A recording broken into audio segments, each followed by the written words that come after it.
Hey everybody, I'm Jamie Poisson.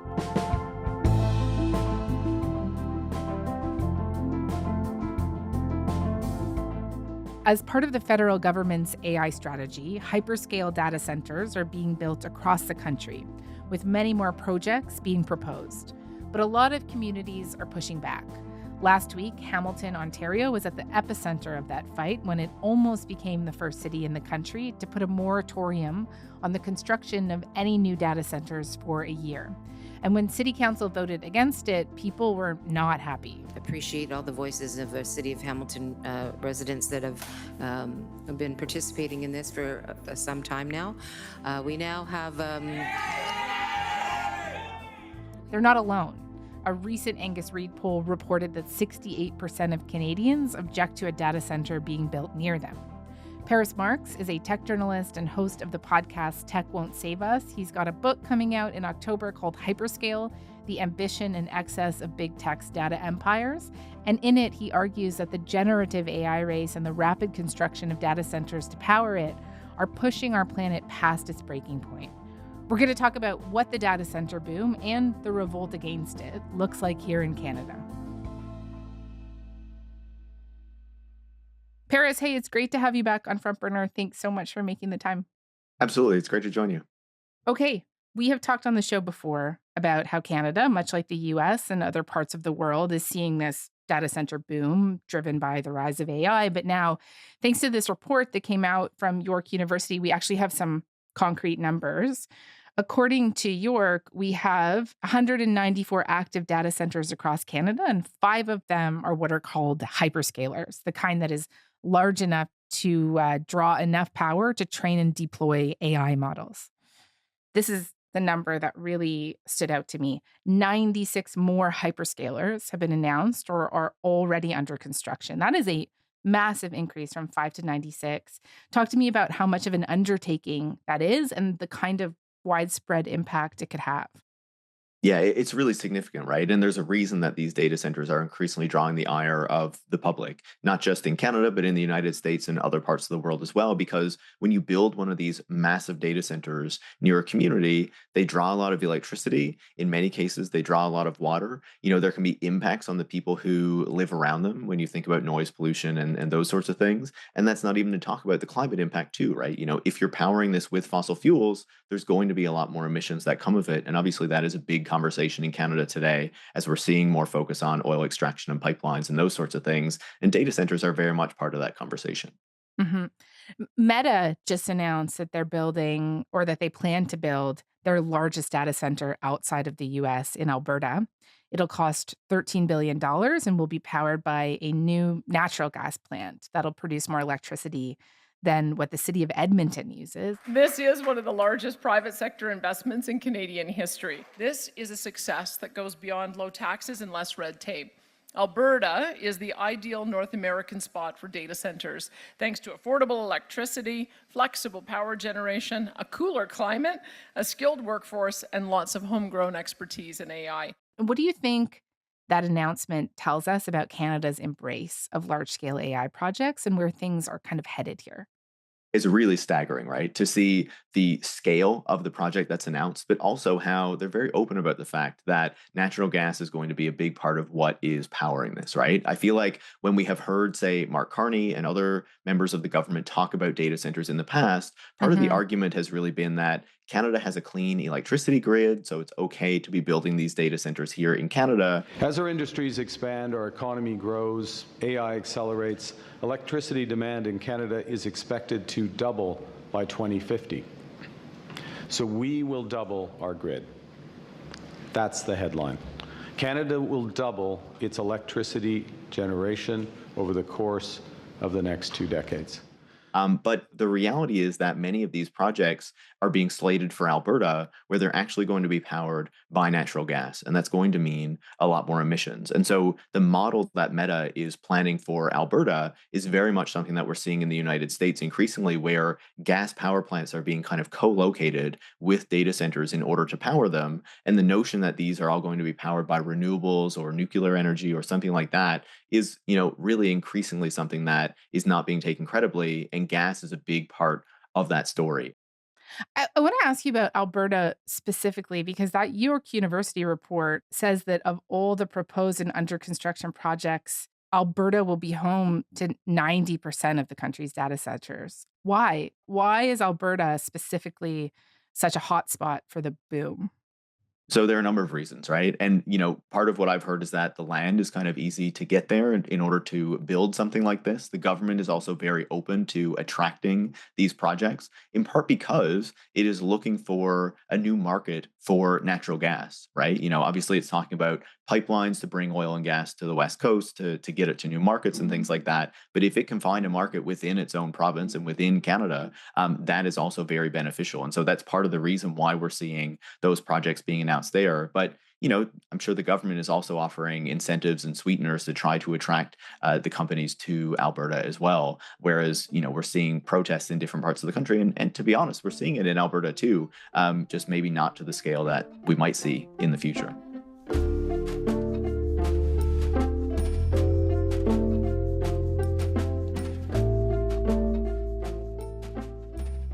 Let's talk about some of the pushback that we've seen already. As I mentioned in the intro, Hamilton City Council voted against this year-long moratorium on new data centers. Burlington, Mississauga, Vancouver are all voting on similar proposals this month. This is something that people have really been pushing for, these moratoriums.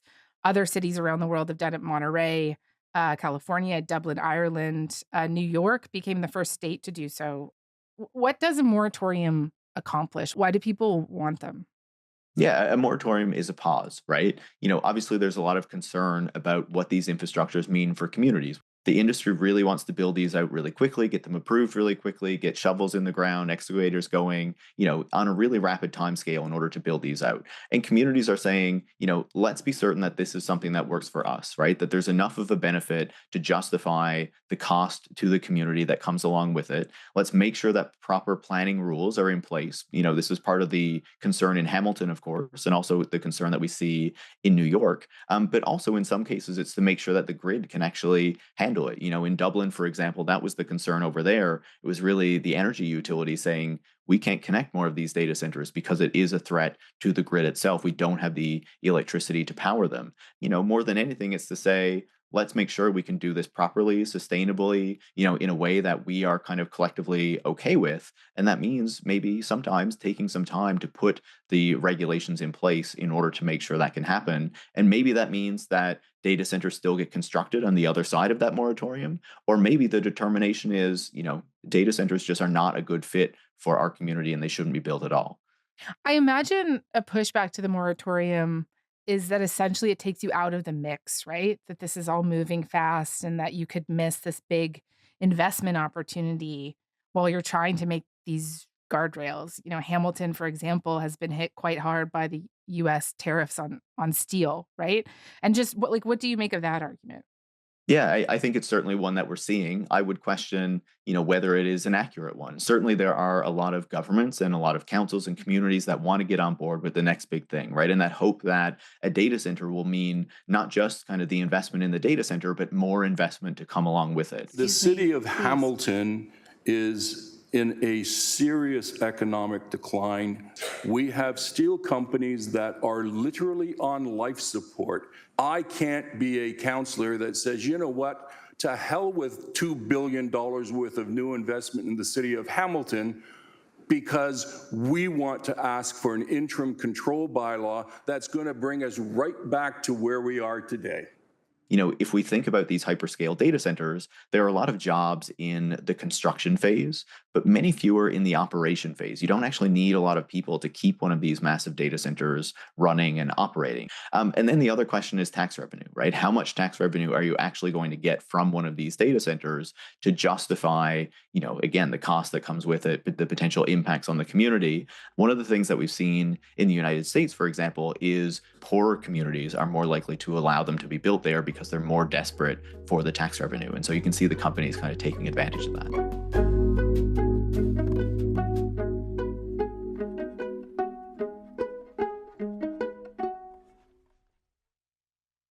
Let me put another counter argument to you. Hamilton Mayor Andrea Horwath voted against the moratorium on data centers there. And her argument was that data centers here in Canada would enable Canadian institutions to stop buying compute from American companies.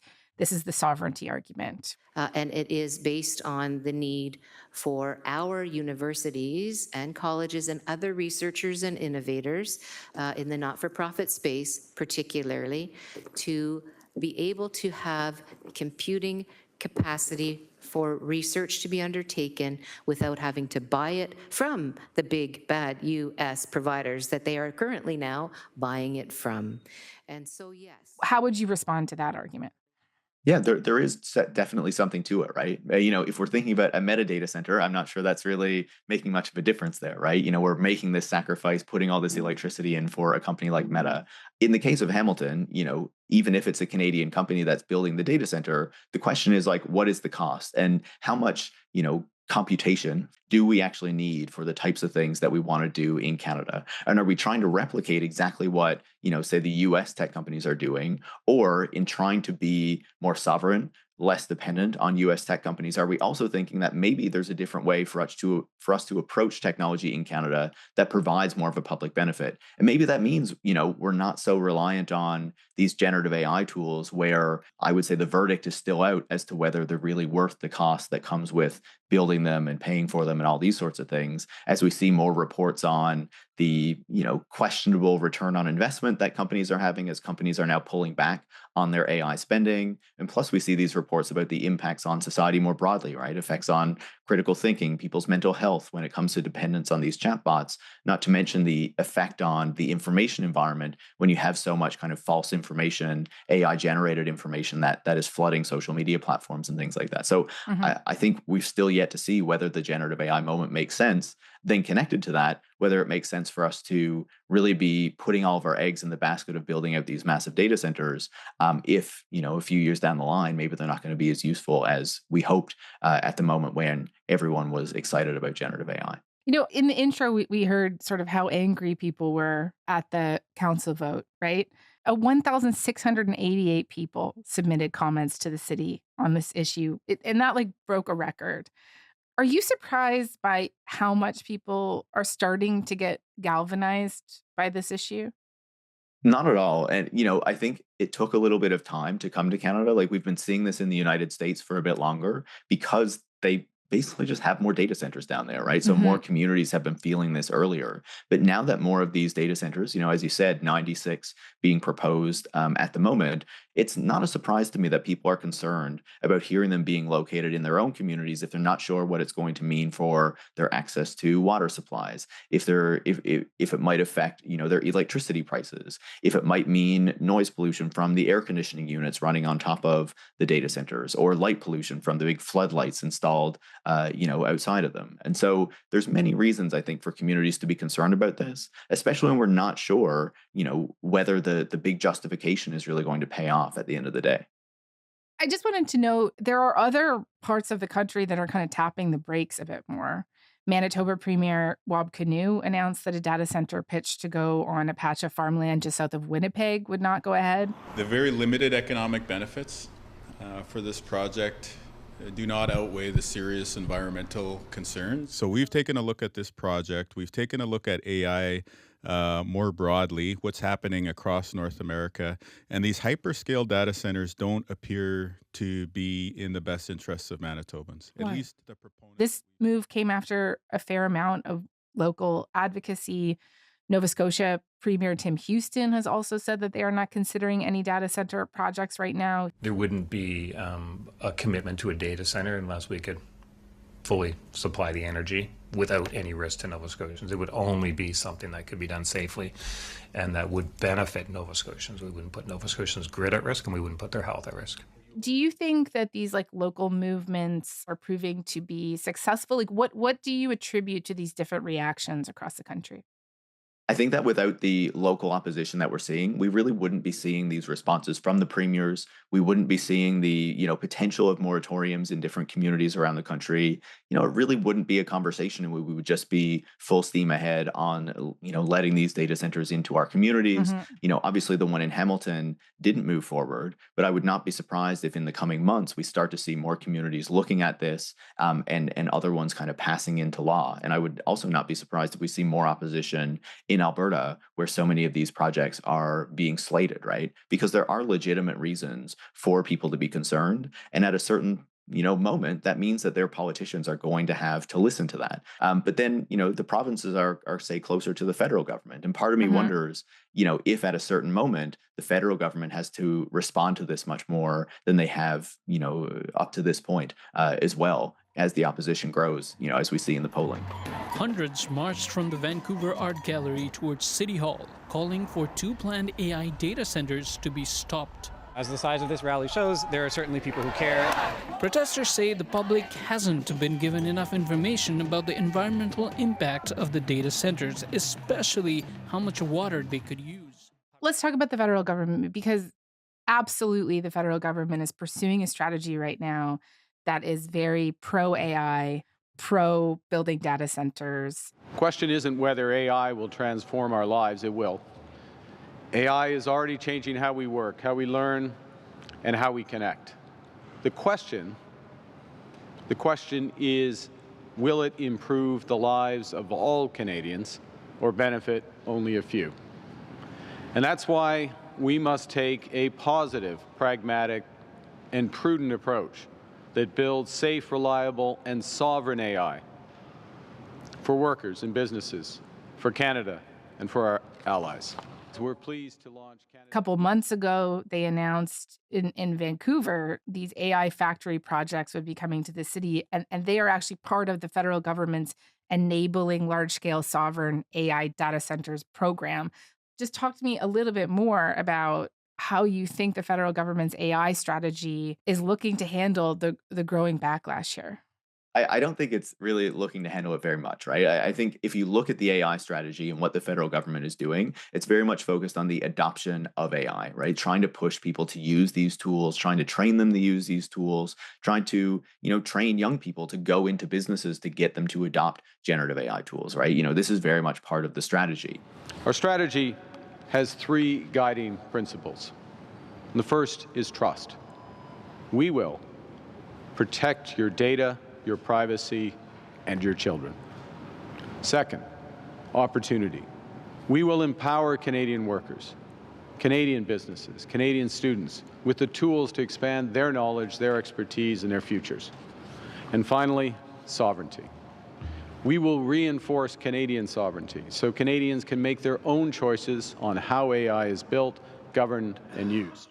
There's a section of it that is about trust, right? And seeks to address some of the concerns that people have around generative AI specifically, looking at issues like privacy, looking at young people in particular and the use of their data, looking at deepfakes. And, these are concerns that people have, but I would say they're really the tip of the iceberg of the concerns that people have, right? The AI strategy is not addressing the concern around data centers. Instead, it's very much focused on, building more in Canada, right? And it is also very much advocating that we continue to use, these chatbots and these generative AI tools. For example, when the social media age limits and things like that started to be proposed, it was very explicit that this would not extend to AI chatbots.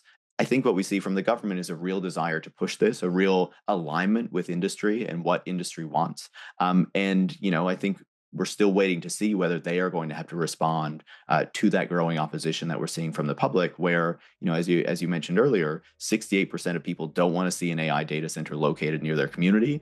And the same percentage of Canadians also want to see heavy regulation of AI, even if that slows its development.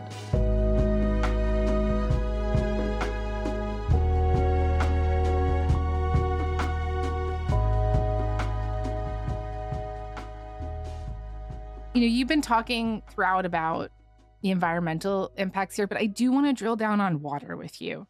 This Bloomberg report found that 2/3 of AI data centers globally are being built or planned in places with high water stress. Bell is planning to build 6 AI data centers in BC. Population growth is already straining our water supplies. Those concerns come as Metro Vancouver remains under Stage 3 water restrictions. So much water being wasted, so much power being used. So we can't even water our lawns, and they want to use more water. Talk to me about why we're seeing this kind of industrial scale up in places where water scarcity is already a concern, like BC. Yeah, it's a bit surprising on the one hand, right? You would imagine that these companies wouldn't, want to do that or would think about where their water is coming from. But what we have seen in the United States is that in many cases, these data centers have been located in places where the companies can get access to cheaper electricity or, say, a cleaner grid. But the trade-off there is that those communities, in the south of the US in particular, have less water to offer, right? And so there's a concern there about the ability to use the water to actually cool the facilities or to get access to it and it not affecting various communities. And we have seen that in different parts of the world, right? And so what we see here in Canada, of course, is a continuation of that. Certainly, companies have been trying to, address the concerns by talking about different forms of cooling. But I think that there are still real concerns about what that is going to mean for people's access to water, especially as climate change means that we're going to have more kind of droughts and water shortages into the future at the same time as we're building these new infrastructures that are demanding so much. Yeah. Just on this cooling stuff, Alberta Premier Danielle Smith spent a day on a call-in radio show kind of reassuring Albertans about this and talking about how the data center that they're planning on building in Alberta, the Meta one, is going to use this closed-loop cooling system. They are using a closed-loop water system. So that means you withdraw once and then you circulate it. It uses about the same amount of water as a typical golf course. And incidentally, there's 14 golf courses in Sturgeon County. And they also... How do closed loop systems work? How would you rate them, basically? Are they enough of a solution? Yeah, I would say they definitely reduce water demand, right? There's no question about that. And the thing about these new kind of AI data centers that we're talking about is they run hotter. They use graphics cards instead of the traditional processors and servers that, a data center would use in the past. And that means that they require water-based cooling, right, in order to properly cool them down. Air conditioners are not enough. And so that's why we're seeing more of a focus on water now in these data centers. In the traditional water-based cooling method, you basically just take in new water as you need it, and as it heats up, it evaporates, and then you lose the water, right? It doesn't go back into the system or anything like that. With closed loop, you take in an amount of water that you need, it cycles through the data center, and then as it cycles through, it is kind of recooled so it can keep going through. And certainly you still need to add more water to it occasionally, but it's much less than what you would traditionally need, right, with the other form of cooling. But the other thing to take into account there is that the closed loop system does require more electricity, right? Because you're cooling that water back down. And of course, creating that electricity also requires water. We tend to forget that piece of it. So there is still a demand there. One of the things that stood out to me as I was looking into this for the book was that in different places around the world, particularly in the southern US and in, say, South America, when they were building out these data centers, they would propose them with kind of the cheapest cooling method for them, which would be this water-based cooling system that is not closed loop. And it was only after opposition that they would switch to something that was, would cost them a bit more money, but would have less of a demand on the community. I think it is notable that the companies now are proposing the closed loop right from the beginning because they can see how the public is already concerned about this. But that doesn't mean that the concern fully goes away. You talked there about the increased need for electricity. I mean, I know I've seen in the United States lots of examples of people's utility bills going through the roof. And I just wonder if you could talk to me a little bit more about that. I mean, Danielle Smith is trying to assure people in Alberta that that won't be the case. But, what do you think about that? I think that's really hard to believe, to be quite honest, because we know that the Meta data center in particular is planning to build this natural gas power plant, to help power the data center. But for the few years leading up to that, it is still going to be dependent on the grid in Alberta. And of course, they are planning all these additional data centers there as well. What we've seen in the United States is that the power prices have gone up because the demand has just really outstripped supply, right? And so you have all of these utilities trying to get power, but also having to build out the infrastructure in order to supply that power, and that costs something. And the ratepayers have been made to pick up that cost. Essentially, we are seeing efforts in the United States now to make sure more of that cost is being shouldered by the data center companies because bills have gone up so much and because people are so angry. But we've already seen suggestions. There was a report recently in the National Observer looking at a claim made by Capital Power, a power generator in Alberta, suggesting that power prices were going to increase in Alberta because of this data center push. So, directly contradicting what the premier has been saying. Industry is expecting power prices to go up. So why would we not trust, what they are expecting and what they are basing their businesses on? And so I think that, residents of Alberta should be rather concerned about what this plan is going to mean for them, what it's going to mean for their electricity prices, and really what they're going to be paying going forward, not just, to power these data centers to build out the infrastructure, but the other costs that are going to come along with building so many throughout their province.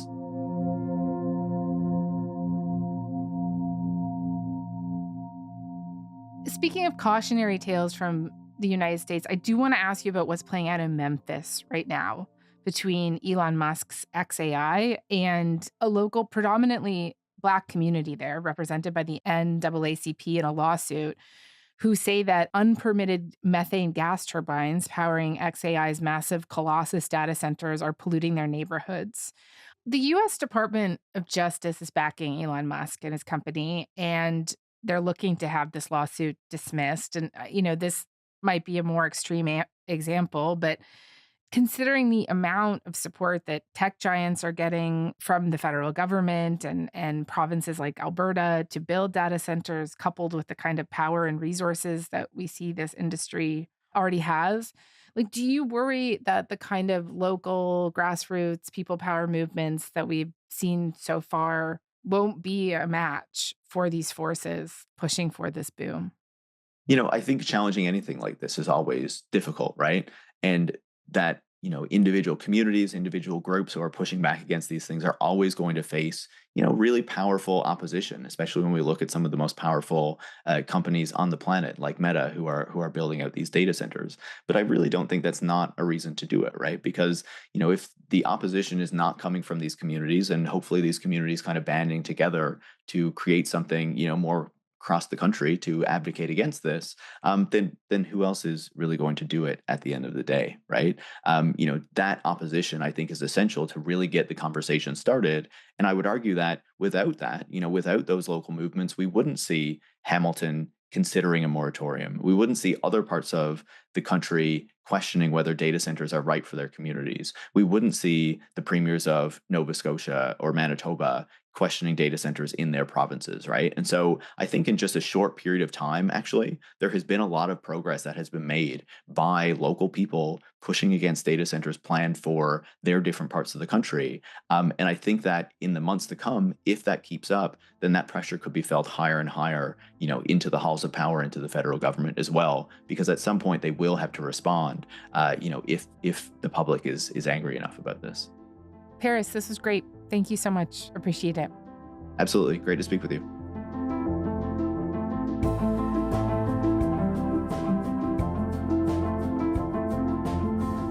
All right, that is all for this week. Front Burner was produced this week by Joythashen Gupta, Matthew Amha, Kevin Sexton, Sam McNulty, Dave Modi, and Mackenzie Cameron. Our YouTube producer is John Lee. Our music is by Joseph Shabison. Our senior producers are Elaine Chow and Imogen Burchard. Our executive producer is Nick McCabe-Locos. And I'm Jamie Poisson. Thanks so much for listening, and talk to you soon.